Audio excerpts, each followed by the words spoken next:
Pi Network Bridge.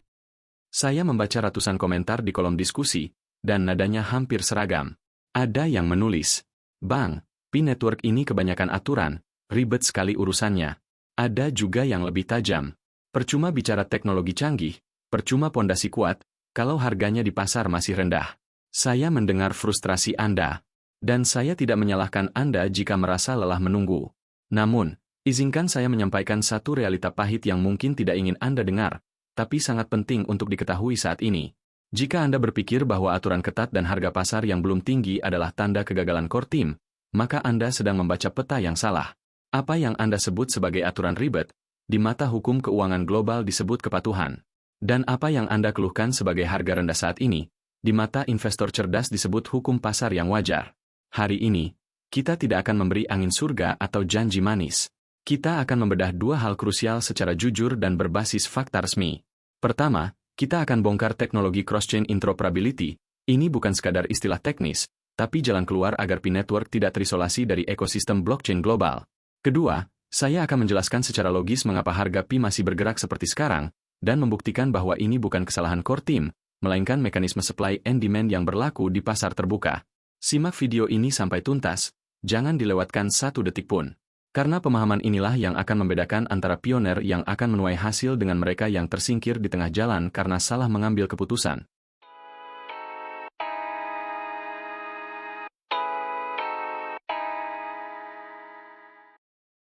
Teknologi valid, cross-chain tanpa hoax. Mari kita bedah teknologinya. Dan saya minta Anda fokus karena pemahaman yang salah di bagian ini bisa berakibat fatal bagi aset Anda. Selama fase enclosed network atau jaringan tertutup sebelumnya, Pi Network ibarat ponsel pintar yang sangat canggih, namun tanpa kartu SIM atau sinyal internet. Anda bisa bertransaksi dengan sesama pengguna di dalam jaringan tertutup, tapi tidak bisa berkomunikasi dengan blockchain lain di luar ekosistem Pi. Anda tidak bisa mengirim pesan ke Ethereum, tidak bisa menelepon Bitcoin, dan tidak bisa terhubung dengan jaringan Solana. Singkatnya, Pi Network terisolasi. Dengan Open Network sekarang, Pi Network sudah bersiap mendukung interoperabilitas. Secara teoritis, arsitektur dasar Stellar Consensus Protocol yang menjadi fondasi Pi Network memungkinkan mekanisme komunikasi antar blockchain. Ini membuka peluang agar Pi bisa berinteraksi dengan ekosistem blockchain lain di masa depan. Namun, saya harus peringatkan dengan sangat keras. Interoperabilitas ini tidak berarti Anda bisa sembarangan mengunduh aplikasi bridge pihak ketiga yang tidak jelas asal-usulnya. Banyak pioner kehilangan koin mereka karena mencoba bridging manual melalui aplikasi yang tidak terafiliasi resmi Pi. Itu berbahaya dan berpotensi penipuan. Secara teknis, di protokol Stellar, mekanisme penghubung dikenal sebagai anchors atau jangkar. Untuk memudahkan pemahaman, bayangkan anchor ini seperti money changer resmi di bandara internasional. Ketika ingin menukarkan aset Pi ke jaringan lain, Anda menyetorkan aset Anda ke anchor terpercaya. Anchor tersebut kemudian menerbitkan token representasi 1:1 di jaringan tujuan. Sebaliknya, aset dari luar yang ingin masuk ke jaringan Pi juga harus melalui anchor ini. Ini adalah mekanisme natif protokol yang jauh lebih aman dibandingkan jembatan eksternal yang rentan risiko. Dengan landasan ini, Pi Network tidak lagi seperti katak dalam tempurung. Pi sedang bertransformasi menjadi ekosistem yang siap interoperabilitas, memungkinkan komunikasi dan pertukaran nilai dengan blockchain lain secara sah, aman, dan tercatat di buku besar digital. Kenapa ribet dan banyak aturan? Sekarang kita masuk ke bagian yang paling sering membuat emosi penonton naik turun. Saya melihat komentar, kebanyakan aturan, memang terasa banyak aturan. Ada juga yang merasa jenuh dan berkomentar singkat. Ribet amat sih, dramanya gak habis-habis. Saya paham rasa lelah Anda. Ketika membuka aplikasi, Anda diminta liveness check. Belum selesai satu urusan, muncul istilah baru seperti MiCA, travel rule, dan verifikasi tambahan. Rasanya seperti setiap kali ingin melangkah maju, ada palang pintu baru yang menghalangi. Pertanyaannya sederhana, kenapa harus ribet ini? Koin lain tinggal gas, listing, jual, selesai. Kenapa Pi harus berbelit-belit? Jawabannya ada pada satu analogi sederhana. Tolong dengarkan baik-baik. Ibaratnya begini, kalau Anda bermain uang mainan di papan monopoli bersama teman-teman di ruang tamu, tidak ada yang peduli siapa nama asli Anda. Tidak ada yang meminta KTP, dan tidak ada yang menanyakan dari mana asal uang mainan itu. Kenapa? Karena itu hanya permainan. Tidak ada nilai ekonomi nyata yang dipertaruhkan. Tapi cerita berubah total jika Anda pergi ke Zurich dan ingin membuka rekening di Bank Swiss untuk menyimpan aset finansial nyata. Anda tidak bisa datang membawa koper berisi uang lalu bilang ke teller, "Tolong simpan ini, jangan tanya siapa saya, jangan tanya dari mana uangnya." Pasti ditolak. Anda akan diperiksa, diminta paspor, ditanya sumber dana, dan dicek latar belakangnya. Bukan karena bank ingin mempersulit hidup Anda, tapi karena mereka beroperasi di wilayah hukum keuangan tingkat tinggi yang diawasi ketat. Nah, posisi Pi Network saat ini bukan lagi di ruang tamu monopoli. Pi sudah berada di wilayah regulasi keuangan serius, dan baru saja merilis dokumen penyesuaian terhadap regulasi MiCA yang berlaku di Eropa. Ini bukti nyata bahwa Pi bukan proyek main-main. Jika Pi ingin suatu hari nanti diadopsi oleh institusi besar atau instrumen investasi legal di Eropa, misalnya Valor Pi ETP, aturannya harus ketat. Tanpa kepatuhan seperti KYC dan AML, Pi bisa saja berakhir seperti protokol lain yang diblokir atau disangsi karena transaksi anonim. Jadi, ketika Anda merasa aturan Pi ribet dan banyak drama, ubahlah sudut pandang. Semua keribetan itu adalah sabuk pengaman. Core Team sedang memasang sabuk pengaman di aset Anda, agar ketika regulasi negara mulai menindak pasar kripto, koin Pi yang Anda tambang bertahun-tahun tidak disita, tidak dibekukan, dan tetap legal untuk dinikmati. Lebih baik ribet sekarang tapi aman selamanya, daripada gampang sekarang tapi hancur di masa depan. Namun, ada satu realita pahit yang harus kita terima bersama. Jika hari ini Anda merasa benar-benar tidak sanggup bersabar mengikuti proses ini, hati-hati. Itu sinyal bahaya bagi keuangan Anda sendiri. Dunia investasi dan trading tidak pernah ramah pada mentalitas ingin cepat kaya. Pasar finansial adalah tempat memindahkan uang dari orang yang tidak sabaran ke orang yang sabar. Jika Anda memaksakan hasil instan sekarang, Anda justru membuka pintu kerugian besar di masa depan. Jadi saran saya, jangan biarkan emosi sesaat menghancurkan aset masa depan Anda.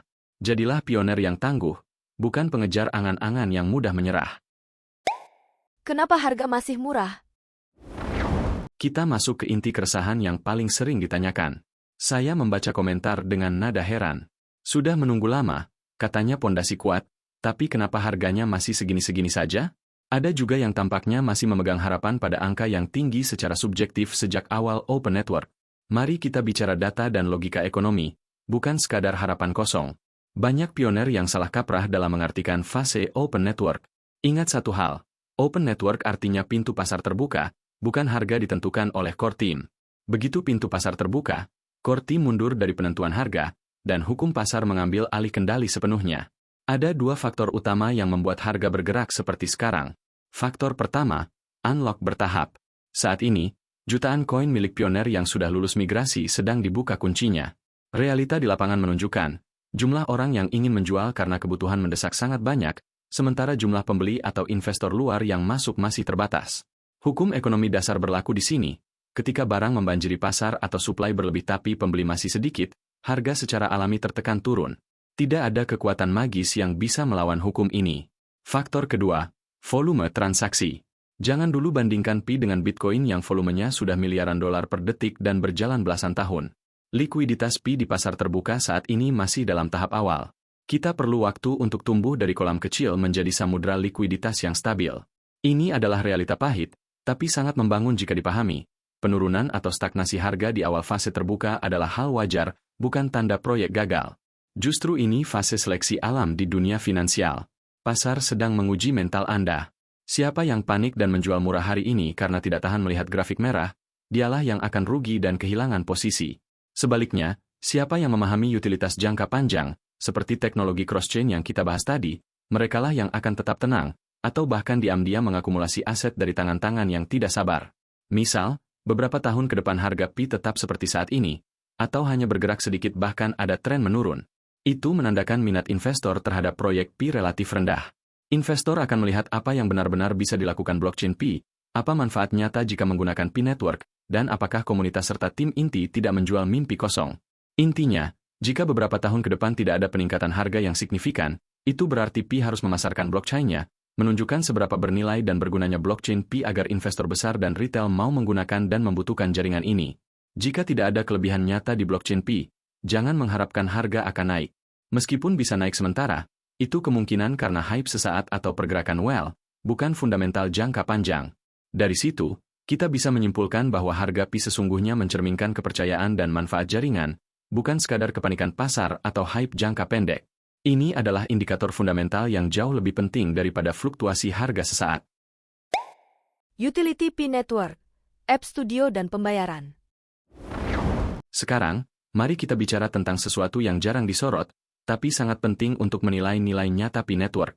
Ini bukan soal harga atau aturan, tapi soal apa yang benar-benar bisa dilakukan dengan Pi. Baru-baru ini, Pi Network merilis update penting di Pi App Studio. Update ini adalah langkah besar yang memperluas utilitas token Pi di ekosistemnya. Apa artinya untuk kita sebagai pioner? Pertama, sekarang developer dan kreator bisa mengintegrasikan pembayaran Pi langsung di aplikasi dengan cara yang lebih mudah dan aman. Tidak perlu ribet coding, tidak perlu aplikasi pihak ketiga yang tidak jelas.